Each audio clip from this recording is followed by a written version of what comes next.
Je lui ai montré jusqu'où couper, elle n'était pas prête. La chute de cheveux postpartum, c'est violent et on n'en parle pas assez. Le postpartum, c'est un ouragan pour une femme. Le corps a tout donné pour créer un bébé. Les cheveux accusent le coup. Ils tombent, se cassent, perdent en densité. C'est brutal et souvent, personne ne t'a préparé.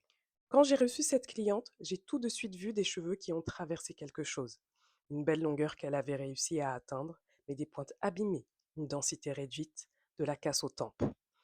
Je lui ai demandé si elle était partante pour couper jusqu'au repère numéro 2, pour repartir sur une base saine.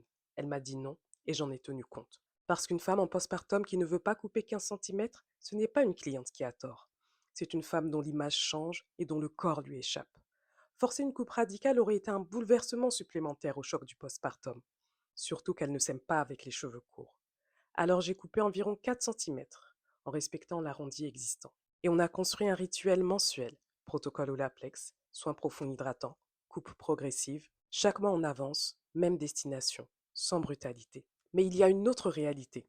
La coupe et les soins ne suffisent pas toujours. La chute postpartum, c'est aussi une affaire de biologie. Ferritine, thyroïde, vitamine D.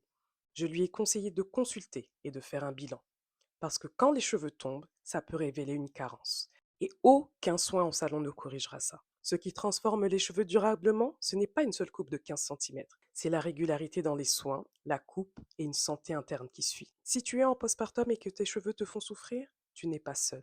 Et ce n'est pas permanent. Les cheveux finissent par récupérer. Et si tu n'es pas prête à tout couper, ose le dire. Il y a presque toujours un compromis. Rendez-vous dans quelques mois pour voir son évolution.